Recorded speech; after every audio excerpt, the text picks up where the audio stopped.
آپ دیکھ رہے ہیں IAK نیوز۔ 25 ستمبر کو راولاکوٹ میں نواب جسی خان کشمیر فٹ بال لیگ کا آغاز۔ آزاد کشمیر بھر کی ٹیمیں شرکت کریں گی۔ کور کمیٹی کی پریس کانفرنس۔ سیاحتی ثقافتی سرگرمیوں کو فروغ دینے کے لیے نواب جسی خان کشمیر فٹ بال لیگ کا آغاز 25 ستمبر سے خان اشرف خان اسٹیڈیم راولاکوٹ میں ہوگا، جس میں آزاد کشمیر کی صف اول کی 8 ٹیمیں شرکت کریں گی، جبکہ قومی کھلاڑی بھی مختلف اضلاع کی نمائندگی کریں گے۔ یہ فٹ بال لیگ سدھن قبیلے کے جد امجد نواب جسی خان کے نام سے منسوب کی گئی ہے۔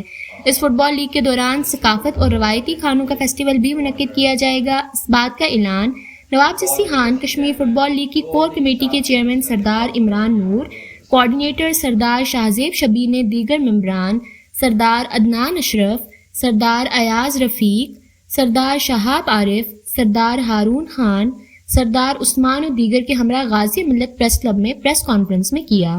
انہوں نے کہا کہ راولاکوٹ میں گزشتہ ماہ تاریخ ساز فٹ بال ٹورنامنٹ کا انعقاد ہوا، جس میں آزاد کشمیر و پاکستان سے تقریباً 30,000 تماشائیوں نے شرکت کی۔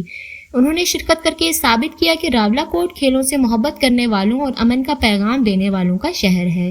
راولاکوٹ کی سرزمین نے ہمیشہ مختلف کھیلوں کے نامور کھلاڑی پیدا کیے۔ فٹ بال، ہاکی، والی بال، کرکٹ اور دیگر کھیلوں میں یہاں کے کھلاڑیوں نے اپنی صلاحیتوں کا لوہا منوایا اور ملکی سطح پر اپنا نام پیدا کیا۔ اب فٹ بال، ہاکی، کرکٹ اور دیگر کھیلوں میں راولاکوٹ کے کھلاڑی قومی ٹیم میں شامل ہو کر دنیا بھر میں علاقے کا نام روشن کر رہے ہیں۔ اس وقت راولاکوٹ ہی ایسا واحد اسٹیشن ہے جہاں پر ہر طرح کی کیمپنگ کی جا سکتی ہے۔ انہوں نے کہا کہ اس فٹ بال لیگ میں پاکستان کے نامور کھلاڑی شریک ہوں گے، جس میں یہاں کے کھلاڑیوں کو بھی سیکھنے کا موقع ملے گا۔